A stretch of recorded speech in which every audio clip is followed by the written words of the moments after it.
Hello student.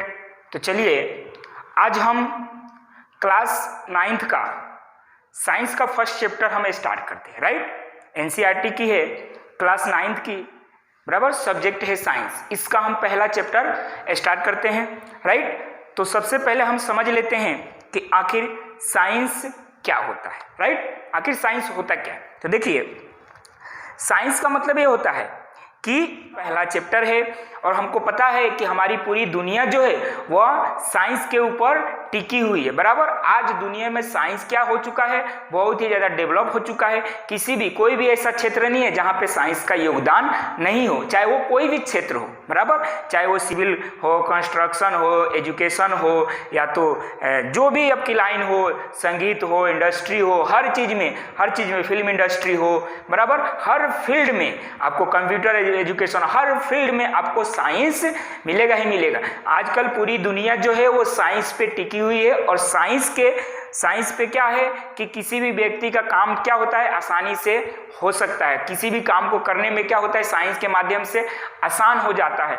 अनेक प्रकार के क्या हो रहे हैं, खोज हो रहे हैं, सर्च हो रहे हैं और अपनी ज़िंदगी में लोग उसको कुछ ना कुछ सुधार और इम्प्रूव करने की कोशिश कर रहे हैं साइंस के माध्यम से। राइट, तो हमको आज पढ़ना है साइंस का ही पहला चैप्टर। बराबर, साइंस का पहला चैप्टर है, चैप्टर का नाम है हमारे आसपास के पदार्थ।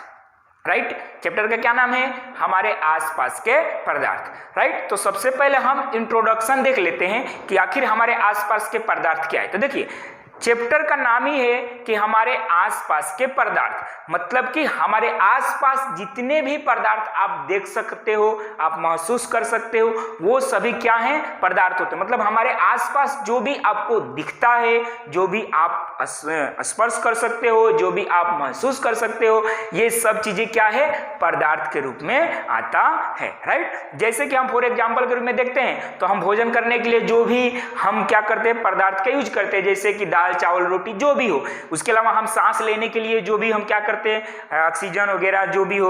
उसके बाद घर बनाने के लिए जो भी ईंट पत्थर जो भी यूज किया जाता है, बराबर, हवा, पानी, पहाड़, नदी, समुद्र, ये सब चीजें क्या है, एक प्रकार से पदार्थ है। नदी की पानी भी पदार्थ, समुद्र के पानी भी पदार्थ, नमक, ये सब चीजें क्या है, हमारे आसपास जो भी चीजें दिखने वाली है वो सभी चीजें क्या होती है, पदार्थ होती है। राइट, अब पदार्थ किस प्रकार से काम करता है। राइट, हमने कह दिया कि पदार्थ होती है, चलो हमने कहा था कि पानी की बूंदें क्या होती है, पदार्थ होती है। तो पदार्थ की क्वालिटी क्या होता है। राइट, पदार्थ की क्वालिटी क्या होता है, जब हम पदार्थ को पानी में हम नमक डालते हैं तो क्यों मिलता है, बराबर, नमक घुलता क्यों है उसमें, पानी जो होता है वह फ्लोइंग करता है, पानी क्यों चलता है, गति क्यों करता है पानी, बराबर।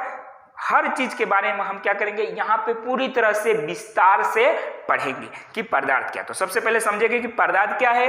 तो हमारे आसपास जो भी चीजें हम देख पा रहे हैं, महसूस कर पा रहे हैं, स्पर्श कर पा रहे हैं, वो सभी चीजें क्या होती है, पदार्थ के रूप में जानी जाती है। वही कहते हैं हमारे आसपास की सभी ये क्या है, पदार्थ है। राइट, अब अगला टॉपिक हमारे पास आता है कि आखिर पदार्थ के बारे में सबसे पहले एक क्या लोगों की मान्यता किस प्रकार से लोग इसको जानते हैं, किस प्रकार से इसको आगे लाया गया है पदार्थ को। चलिए तो हम देखते हैं। तो देखिए, प्राचीन काल से, मतलब कि प्राचीन काल से ही हमारे देश में जो हमारे दार्शनिक थे, बराबर, प्राचीन काल से ही जो भारत के दार्शनिक थे वो पदार्थ को 5 भागों में क्या किए थे, वर्गीकृत किए थे। राइट, कितने भागों में, कौन किया था, तो हमारे भारत के जो दार्शनिक थे, बराबर, प्राचीन समय में ही हमारे भारत के जो दार्शनिक थे उन्होंने पदार्थ को 5 भागों में विभाजित किया था। उसी चीज को हम कहते हैं पंच तत्व। क्या कहते हैं हम, पंच तत्व, बराबर। तो पंच तत्व किसे कहते हैं, तो हमारे देश के, मतलब प्राचीन समय के दार्शनिकों ने पदार्थ को 5 भागों में वर्गीकृत किया था, उसको हम पंच तत्व कहते हैं। राइट, अब पंच तत्वों में कौन कौन सी चीजें आती है, मतलब पंच तत्व मतलब कि पूरे पदार्थ को कितने भागों में बांटा गया है, 5 भागों में, बराबर, उसी को हम कहते हैं पंच तत्व। राइट, अब पंच तत्व कौन से हैं वो देखते हैं। राइट, चलिए तो पदार्थ के बारे में देखें तो भारत के जो प्राचीन दार्शनिकों थे उन्होंने पदार्थ को 5 भागों में बांटा है, उसी चीज को हम कहते हैं पंच तत्व, राइट, पंच तत्व। अब पंच तत्वों में कौन कौन से पदार्थ को उन्होंने किस किस रूप में वर्गीकृत किया उसको देखते हैं। तो आपसे पूछा जाता है कि पंच तत्व जो भी हमारे भारत के दार्शनिक जो थे वह पदार्थों को कितने भागों में बांटा गया और कौन कौन सा, तो आपसे पूछा जाएगा तो आपको लिखना है उन्होंने किस भाग में क्या कहा था, पंच तत्व। पंच तत्व किसे कहा था, तो उन्होंने पदार्थ को 5 भागों में वर्गीकृत किया था, उसे पंच तत्व कहा था। और वो कौन कौन सी थी, वायु, अग्नि, जल, पृथ्वी और आकाश, बराबर। ये इसी प्रकार से पूरे पदार्थ को उन्होंने किस प्रकार से बांटा गया था, 5 भागों में बांटा गया था और उसी को कहा गया था पंच तत्व, राइट। अब जैसे जैसे समय क्या हुआ, बीतता चला गया, जैसे जैसे समय बीतता गया लोग एडवांस होते गए। अब जो आधुनिक समय के जो वैज्ञानिक है, बराबर, आधुनिक समय के जो वैज्ञानिक है वो पदार्थों को क्या किया, उन्होंने 2 भागों में बांट दिया, बराबर। कितने भागों में बांट दिया, 2 भागों में।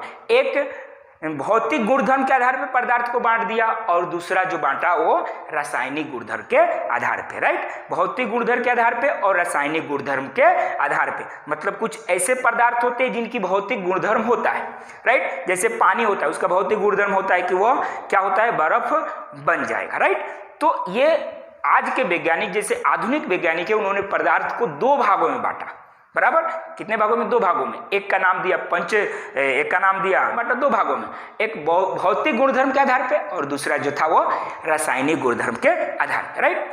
तो हमने अभी तक पढ़ा कि पंच तत्व किसे कहते हैं, बराबर, और आधुनिक वैज्ञानिकों ने पदार्थ को कितने भागों में डिवाइड किया है, ये 2 चीजें हमने पढ़ा।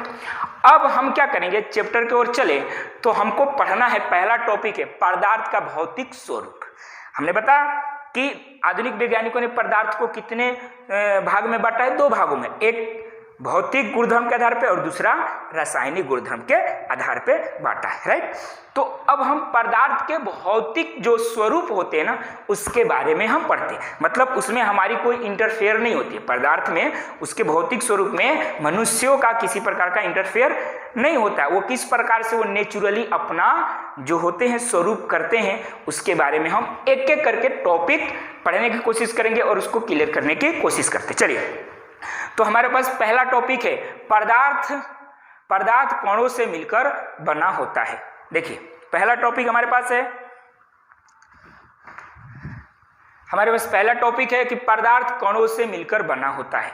मतलब क्या है पहला टॉपिक, कि जो भी पदार्थ होते हैं, हमने पदार्थ के बारे में पढ़ लिया। अब पदार्थ के लिए ये कि जिस प्रकार से लकड़ी होता है ना, लकड़ी जो होता है वो छोटे छोटे कणों से मिलकर बना होता है, तो उसी प्रकार से बताया जाता है कि पदार्थ जो होते हैं वो हमेशा क्या होते हैं, छोटे छोटे कणों से मिलकर बने होते हैं, राइट। ये प्राचीन कालों से चलता आ रहा है कि लकड़ी के टुकड़े से पदार्थ बना है, लेकिन सभी प्रकार के पदार्थ जो है वो लकड़ी के कंकड़ से नहीं बने होते हैं, लेकिन क्या होते हैं, वो छोटे छोटे, बराबर, कोई भी पदार्थ होता है वह छोटे छोटे कणों से मिलकर बना होता है, बराबर। अगर हम उस पदार्थ को तोड़ने की कोशिश करें तो हम तोड़ते जाएं, एक ऐसी लिमिट आएगी कि उसके बाद हम उसको तोड़ नहीं सकते, बराबर। तो किसी भी पदार्थ को क्या करेंगे, हम छोटे छोटे कणों में विभाजित कर दिया जाता है। जैसे हमने चौक का यूज कर रहे हैं, ये एक पदार्थ है और यूज कर रहे हैं, इसे लिख रहे हैं, तो ये क्या है, ये छोटे छोटे इसके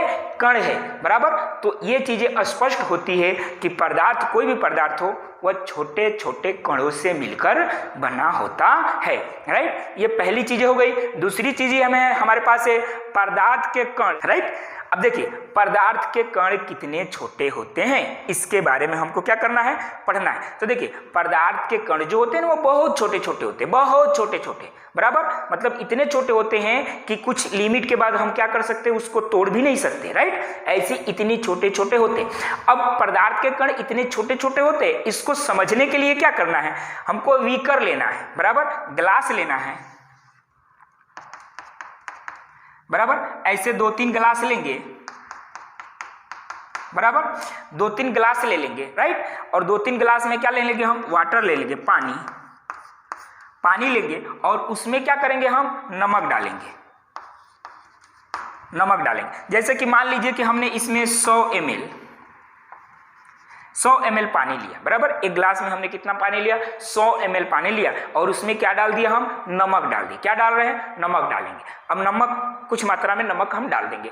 तो जब भी हम पानी में नमक या शक्कर डालेंगे तो क्या होता है? उस पानी का रंग क्या हो जाता है? बदल जाता है। क्या होता है? पानी का रंग क्या हो जाएगा? बदल जाएगा। अब हमको क्या करना है? मतलब इस पानी का रंग पूरी तरह से बदल जाएगा। अगर हम ज्यादा नमक डालेंगे या ज्यादा शक्कर डालेंगे या तो कोई रंग डाल दें उसमें, तो क्या होगा? पानी का रंग क्या हो जाएगा? पूरी तरह से बदल जाएगा। अब हम क्या करते हैं इसको समझने के लिए कि कण कितने छोटे छोटे होते हैं समझने के लिए, राइट। हम क्या करेंगे, इसमें समझ लीजिए कि हमने नमक डाला और पानी डाला, 100 ml पानी है, उसमें नमक डाला और पानी डाला, तो क्या होगा? इसकी रंग क्या हो जाएगी? चेंज हो जाएगी। अब इसी पानी को क्या करें? हम दूसरे ग्लास में डालें, बराबर। मतलब कि इस पानी में से हम क्या करते हैं? हम आधा पानी निकाल देते हैं। आधा पानी मतलब कि 50 ml पानी को क्या कर देते हैं? हम निकाल देते हैं। मतलब कि ये हमने इसमें क्या किया? 100 ml पानी डाला और इसमें हमने नमक डाल दिया। नमक डालने के बाद क्या करेंगे? जब वो मिल जाएगा ना, तो उस पानी में से आधा पानी को निकाल दे और आधा पानी जो शुद्ध पानी है वो चीजें डाले जिसमें नमक मिली ना हो, वो डाले। तो डालेंगे, तो जैसे ही डालेंगे ना, तो उस पानी का रंग पहले की अपेक्षा क्या हो जाएगा? थोड़ा कम हो जाएगा। उसकी कलर क्या हो जाएगी? कम हो जाएगी। फिर से जब नमक उसमें मिल जाएगा, फिर से उस पानी को, उसमें से 50 ml पानी निकालेंगे और फिर से हम उसमें से दूसरा पानी डालेंगे। तो ऐसे हम करते रहेंगे।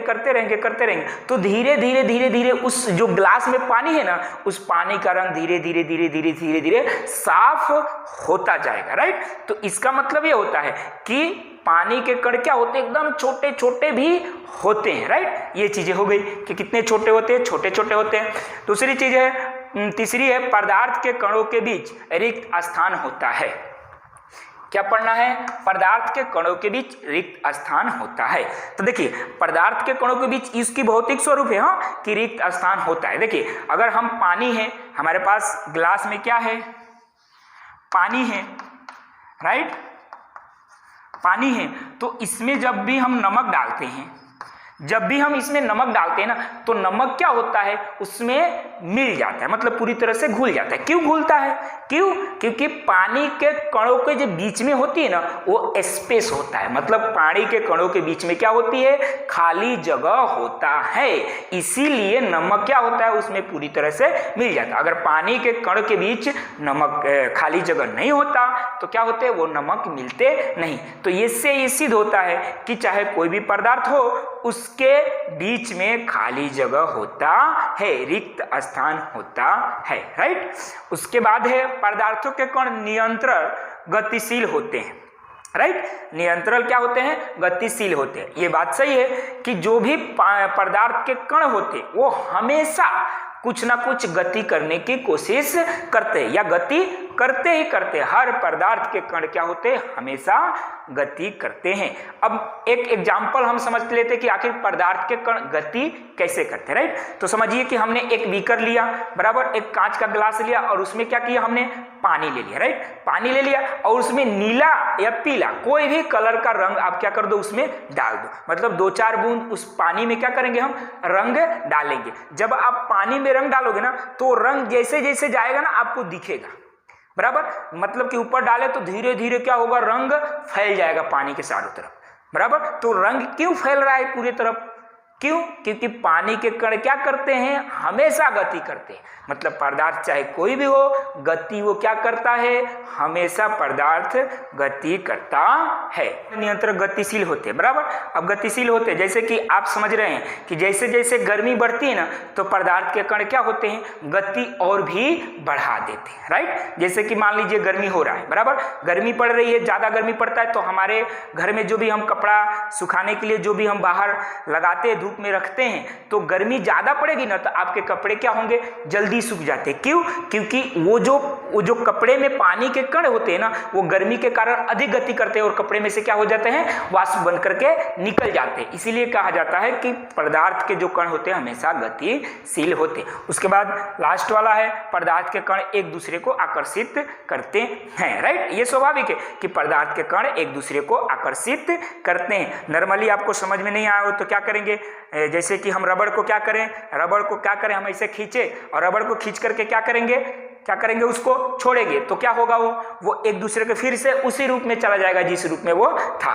तो इसका मतलब ये होता है कि पदार्थ के जो कण होते हैं वो एक दूसरे को क्या करते हैं, आकर्षित करने की कोशिश करते हैं, एक दूसरे को आकर्षित करते हैं। तो ये चीजें हमने पदार्थ के बारे में पढ़ लिया, उसके भौतिक स्वरूप के बारे में हमने पढ़ लिया, मतलब उसकी इंट्रोडक्शन और पदार्थ की भौतिक स्वरूप क्या होती है, बराबर पंचतत्व क्या होता है, बराबर आधुनिक वैज्ञानिकों ने पदार्थ को कितने वर्गों में डिवाइड किया है, बराबर, और हमने उसकी पदार्थ की भौतिक स्वरूप पढ़ लिया। भौतिक स्वरूप में हमने पहला पढ़ा कि पदार्थ के कण, पदार्थ जो होता है वो कण से मिलकर बना होता है, पदार्थ के बीच में रिक्त स्थान होता है, पदार्थ एक दूसरे को आकर्षित करता है, पदार्थ के कण छोटे छोटे होते हैं,